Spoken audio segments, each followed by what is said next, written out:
Bonjour à tous les internautes présents. Assurance TV et le MAG, vous le savez, des sujets liés à l'innovation et à la transformation du secteur de l'assurance. Nous sommes en direct de 16h à 18h. Vous pouvez poser vos questions sur Twitter avec le hashtag Assurance TV.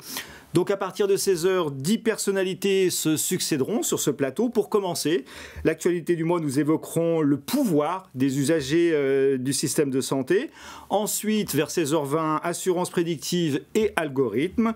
Nous aurons ensuite un dossier sur la prévoyance et son actualité. Le dossier du mois, à 17h, sera consacré à la modélisation des événements climatiques. Et enfin, nous terminerons par le débat du mois sur le sujet « L'enfer opérationnel de la conformité ». Point d'interrogation, un programme riche, à tout de suite.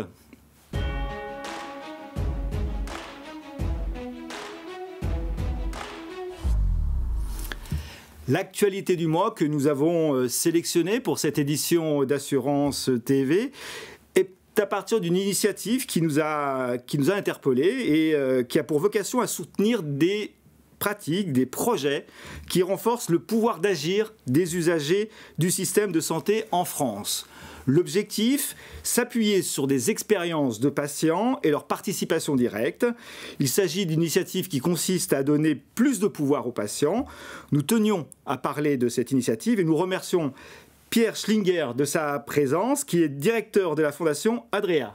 Bonjour. Bonjour Pierre, merci de votre présence. Donc depuis 2012, la Fondation Adrea soutient financièrement des projets d'intérêt général qui a comme fil rouge, ces projets ont comme fil rouge la valorisation du rôle de patient, c'est bien cela ? Exactement, tout à fait. Alors c'est quoi, pour commencer cette émission, le pouvoir, l'empowerment du patient, le pouvoir du système, des usagers du système de santé ? Est-ce que c'est une forme de participation citoyenne des Français aux politiques de santé ? Alors ça y participe, ce qui est intéressant et ce qui a fait écho à nos actions et ce qui nous a poussé à soutenir des projets sur cette thématique, c'est que derrière on parle concrètement de comment est-ce qu'on peut permettre aux patients d'être en situation d'agir sur leur système d'agir sur le système de santé déjà et d'agir sur leur santé en particulier. Donc on est sur ces notions de renforcer le pouvoir d'agir des patients, de renforcer la capacité à agir des patients, et dans une acceptation qu'on a souhaité la plus large possible au niveau de la Fondation Adrea, à savoir usager du système de santé au sens large. Donc on est à la fois sur le sanitaire, on est à la fois sur le médico-social, et on est plus largement sur le fait que toute personne en France est potentiellement un acteur du système de santé, et potentiellement un usager, et potentiellement un patient, et dans ce cadre-là doit être en mesure, s'il le souhaite naturellement, de pouvoir exactement agir sur le système de santé. Donc ce sont à la fois des dimensions très systémiques sur le rôle des patients dans le système de santé, mais aussi des rôles très personnels. Il y a quasiment, sans être grandiloquent, il y a quasiment une dimension assez philosophique et humaniste sur comment est-ce que individuellement on prend aussi notre part en tant qu'individu dans le système de santé. Alors il y a quelques temps, vous avez réalisé avec OpinionWay, je crois, une enquête sur effectivement ce sujet qui révèle que 2/3 des Français s'accordent sur le fait que les patients sont partie prenante du système de santé en étant les acteurs de leur parcours de soins. Est-ce que vous avez d'autres résultats qui vous paraissent importants dans le cadre de cette enquête ? Alors ce qui est intéressant, me semble-t-il, de souligner, c'est que la Fondation Adrea, donc une fondation qui existe depuis 2012, comme vous l'indiquiez, systématiquement on essaye de soutenir des projets donc par le biais du mécénat en s'appuyant sur des données quantitatives et qualitatives objectifs afin d'essayer de s'inscrire dans une réalité la plus tangible possible. Donc on a pour habitude tous les ans ou tous les 2 ans de réaliser de faire réaliser par des instituts spécialisés. Donc le dernier en date, c'était une étude réalisée par OpinionWay en septembre 2018 sur les attentes et les besoins des Français par rapport à l'empowerment et donc par rapport au pouvoir d'agir des patients. Ce que cette étude a souligné, c'est qu'il y avait beaucoup de clivages au sein même de la population sur cette notion. Donc vous évoquiez un chiffre de 2/3 effectivement qui est très intéressant. Il y a d'autres chiffres qui sont à mettre en écho. Par exemple, 60% des Français ne connaissent pas leurs droits en santé. Donc alors même que 2/3 des Français considèrent qu'ils sont acteurs du système de santé, 60% ne connaissent pas leurs droits. Donc on voit quasiment toute l'ambiguïté, tout le paradoxe de tenir une position en tant qu'individu, hein, dans le cadre du système de santé, si on ne connaît pas ses droits. Ce qui était également intéressant et qui est un chiffre qui nous a beaucoup interpellé au niveau de la Fondation Adrea, c'est que plus de 40%, 42,3% des Français considèrent que les parcours de soins ne sont pas pensés pour et avec les patients. Et c'est cette notion de pour et surtout de avec les patients qui nous a énormément interpellés et qui a guidé l'ensemble de l'action de la Fondation Adrea pour l'année notamment 2019. Et c'est pour ça, on aura l'occasion je pense d'en parler dans quelques minutes, qu'on a souhaité lancer en fin d'année 2018 un appel à projet pour soutenir des initiatives sur le pouvoir d'agir des patients et reposant sur l'expérience directe ou la participation directe des usagers du système de santé. D'accord, alors juste avant de voir effectivement ces projets dont vous allez nous parler, pourquoi la Fondation Adrea s'engage-t-elle sur ce thème en particulier de l'empowerment, du renforcement du pouvoir d'agir des usagers du système de santé? Ça a été un choix délibéré dès le départ ou c'est juste quelque chose qui s'est installé progressivement en forme de fil rouge de votre action? En fait, la Fondation Adrea donc, a été créée en 2012 par Adrea Mutuelle, qui est l'une des mutuelles constituant le groupe Aesio.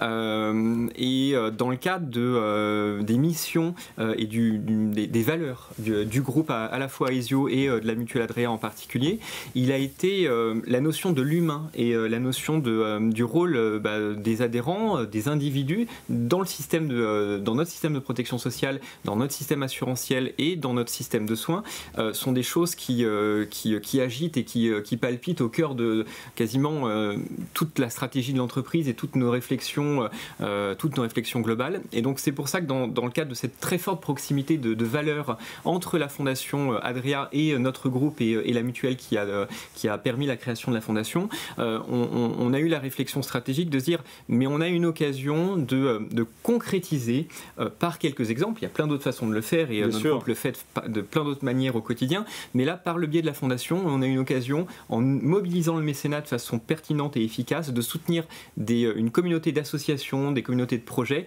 qui nous permettent ensemble de faire communauté et justement de soutenir des projets qui illustrent concrètement ces valeurs de l'humain au cœur du parcours de soins. Donc concrètement, comment ça s'organise? Est-ce que vous avez quelques exemples d'initiatives très concrètes que vous avez soutenues sur cette thématique-là du pouvoir du patient? Bien sûr. Alors, on a lancé deux sessions d'appel à projet. L'idée était de soutenir des projets portés par des structures à but non lucratif, donc des associations, mais ça peut être également des hôpitaux. La première session de l'appel à projet s'est déroulée en fin d'année 2018 et la deuxième session vient de s'achever puisqu'elle s'est achevée le 30 avril 2019. On a eu sur l'ensemble de ces deux sessions, pour vous donner une idée, 150 projets déposés donc par des structures à but non lucratif. Donc on voit que ces notions de pouvoir d'agir des patients, de renforcement du pouvoir d'agir des usagers du système de santé est vraiment un sujet d'actualité, est vraiment un sujet sur lequel énormément d'acteurs à but non lucratif et tout à fait se mobilisent et portent des initiatives pour permettre à chaque usager du système de santé de faire communauté et de faire sens pour remplir un rôle plus fort dans notre système de santé et dans nos systèmes de soins en particulier. Donc on a eu 150 dossiers déposés. Sur ces 150 dossiers, on a eu une première série entre guillemets de projets sélectionnés en début d'année. Donc 3 projets. Je vais vous citer le nom des porteurs de projets parce que ça me permet de mettre en valeur aussi pour nos auditeurs, ces associations. Pour aller voir ça. Exactement. Donc on a eu l'association Trisomie 21 France qui a pour notamment objectif dans le cadre d'un projet qui nous a beaucoup interpellés de permettre aux personnes trisomiques d'être pleinement acteurs, comme vous et moi, d'être pleinement acteurs du système de soins.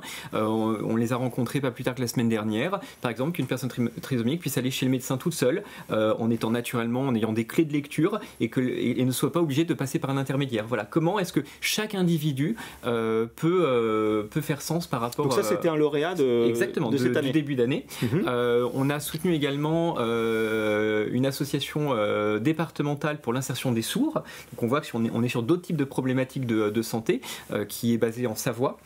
Et on a soutenu également l'association François Aupetit sur les maladies chroniques inflammatoires intestinales. Et là, on voit qu'on est sur ces 3 exemples d'appel à projets, sur ces 3 exemples de projets, sur ces 3 exemples d'associations, on essaye de toucher des communautés, de toucher des individus qui ont des problématiques communes, différentes naturellement, mais aussi communes, pour prendre toute leur place dans le système de santé. Donc là, vous avez 3 exemples. Est-ce que vous avez d'autres exemples où effectivement les patients prennent le pouvoir sur des outils digitaux, par exemple Les outils digitaux sont effectivement sont pas une finalité en soi. Bien sûr, c'est un outil qui est à disposition des acteurs que vous citez. Exactement. Dans énormément de projets qu'on soutient, il y a systématiquement, l'une des conditions pour être sélectionné, c'est d'avoir une dimension innovante. Donc on peut être innovant en matière d'ingénierie sociale et on peut être innovant également sur le plan technologique. Donc beaucoup de projets qui sont déposés et la très grande majorité des projets qui sont sélectionnés ont une dimension innovante au sens technologique, mais pas dans le sens, pardonnez-moi l'expression, la technologie pour de la technologie, dans le sens comment la technologie peut être un outil au service de l'humain. Dans ce cadre-là, effectivement, via la création de MOOC, via la création, on a soutenu dans des structures de la domotisation de structures dans des unités de soins palliatifs l'an dernier. Donc on voit bien qu'on essaye, c'est pas toujours simple, mais qu'on essaie vraiment de mettre l'humain en relation avec la technologie pour que ce soit un appui et une aide. Par contre, on ne soutient jamais de projet où la technologie vise à remplacer l'humain. Bien sûr. Je me doute que ces initiatives d'associations sont complémentaires aux acteurs en place, des acteurs du système de santé, les praticiens, enfin tous ceux qui sont concernés par la santé des Français. Oui, d'autant plus qu'on se rend compte, avec quelques années d'expérience, vous évoquiez les travaux qu'on fait depuis début 2012, on se rend compte que les projets qui permettent réellement de faire bouger les choses et réellement d'apporter un accompagnement avec une réelle plus-value sont des projets qui ne sont pas isolés, sont des projets qui mettent en relation les professionnels de santé, qui mettent en relation les patients ou les usagers du système de santé, qui mettent en relation les structures publiques, mais également les structures privées du social, du médico-social et du sanitaire. Et également, ce sont des structures qui s'appuient énormément en général sur les aidants dans le cadre de nos projets, puisque c'est bien l'ensemble de la communauté qui va des acteurs qui va faire progresser, et pas seule la voix du patient. Vous nous disiez tout à l'heure que donc c'était votre 2e appel à candidature qui se terminait le 30 avril, donc il y a 2 semaines à peine. Est-ce que vous avez déjà pour terminer, quelques chiffres à nous donner, quelques exemples à nous citer sur ce 2e appel à candidature. On a reçu pendant la première session de l'appel à candidature 80 projets éligibles.